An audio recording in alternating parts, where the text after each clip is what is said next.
શું હજુ સુધી બેંકમાં આપનું અકાઉન્ટ નથી? શું આજે પણ તમે તમારી કમાણીને ઘરના ડબ્બા, ગલ્લા કે ગાદલા નીચે છુપાવીને રાખો છો? તમને મિનિમમ બેલેન્સ અને બેંકના નિયમોની ચિંતા સતાવી રહી છે?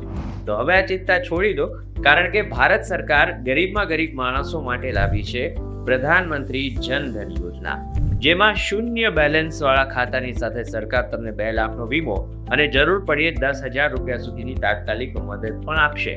હવે કિસ્સામાં ભલે 1 રૂપિયો ન હોય, પણ બેંકમાં તમારું ખાતું અને તમારા હાથમાં ડિજિટલ ઇન્ડિયાની તાકાત જરૂર હશે.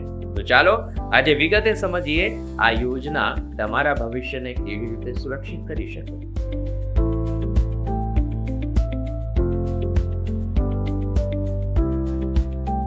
નમસ્કાર મિત્રો, ધ માહિતી શોમાં આપનું સ્વાગત છે. હું છું વિવેક. આજે આપણે જાણીએ વર્ષ 2014માં શરૂ થયેલી એવી નાણાકીય ક્રાંતિ વિશે, જે તમારા ખાલી ગજવાને પણ આર્થિક રીતે સક્ષમ બનાવી શકે. આજે આપણે સમજીશું કે કેવી રીતે તમે આધુનિક બેન્કિંગ સિસ્ટમનો લાભ પ્રધાનમંત્રી જન ધન યોજના દ્વારા લઈ શકો છો.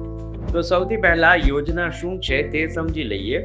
તો આ યોજનાનો મુખ્ય હેતુ દરેક પરિવારને બેન્કિંગ સુવિધા સાથે કનેક્ટ કરવાનો છે.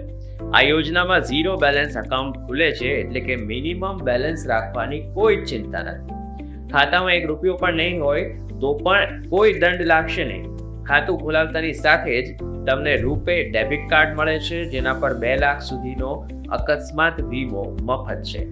અને જો તમારું ખાતું 6 મહિના સુધી સારી રીતે ચાલે તો બેંક તમને 10,000 રૂપિયા સુધીની ઓવરડ્રાફ્ટની સુવિધા પણ આપે છે. એટલે કે ખાતામાં 1 પણ રૂપિયો ના હોય છતાં ઇમરજન્સીમાં 10,000 રૂપિયા સુધીની રકમ તમે ઉપાડી શકો છો.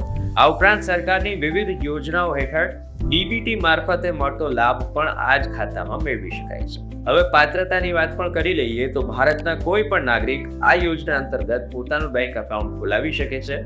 ગ્રામીણ હોય કે શહેરી, દરેક વ્યક્તિ આ યોજનાનો લાભ મેળવી શકે છે. જેની ઉંમર 10 વર્ષથી તેથી વધુ હોય તેવા શહીર પણ બેંક ખાતું આ યોજના હેઠળ ખોલાવી શકે. આ યોજના ખાસ કરીને એવા લોકો માટે છે જેમનું બેંકમાં કોઈ પણ બચત ખાતું નથી. આ યોજના હેઠળ ખાતું ખોલાવવા માટે મોબાઈલ નંબર અને માત્ર આધાર કાર્ડ આપવાનું રહે છે. જો આધાર કાર્ડ પરનું સરનામું બદલાયું હોય તો વર્તમાન સરનામાનું સ્વપ્રમાણપત્ર આપવાનું રહેશે. જો આધાર કાર્ડ ન હોય તો પાન કાર્ડ, ચૂંટણી કાર્ડ, ડ્રાઇવિંગ લાયસન્સ અથવા તો મનરેગા જોબ કાર્ડ જેવા માન્ય પુરાવા પણ લાગુ રહે છે. સાથોસાથ 2 પાસપોર્ટ સાઇઝના ફોટોગ્રાફની પણ જરૂર પડશે. મિત્રો, જનધન ખાતું ખોલાવવું એકદમ સરળ છે. તમે નજીકની કોઈ પણ રાષ્ટ્રીયકૃત ગ્રામીણ કે પ્રાઇવેટ બેંકમાં જઈને ખાતું ખોલાવી શકો છો. આ ઉપરાંત તમે તમારા ગામમાં આવતા બેંક મિત્ર પાસે પણ ખાતું ખોલાવી શકો છો. આ માટેનું ફોર્મ બેંકમાંથી અથવા પ્રધાનમંત્રી જનધન યોજનાની સત્તાવાર વેબસાઇટ પરથી પણ તમે ડાઉનલોડ કરી શકશો. અને હા, ખાતું ખોલાવવા માટે કોઈ પણ પ્રકારની ફી આપવાની નથી. આ પ્રક્રિયા તદ્દન મફત છે. તો હવે તમારી મહેનતની કમાણી ઘરમાં ગમે ક્યાં છુપાવવાને બદલે બેંકમાં સુરક્ષિત રાખો.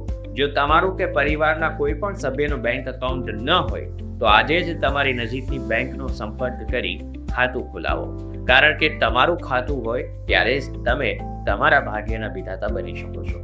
વિડીયો આપને ઉપયોગી લાગ્યો હોય તો તમારા મિત્રો અને સ્નેહીજનો સાથે ચોક્કસ શેર કરજો. તમારા એક શેરથી કોઈની જરૂરિયાતની આર્થિક સુવિધા મળી શકે છે. ફરી મળીશું નવી માહિતી સાથે. જય જય ગરવી ગુજરાત.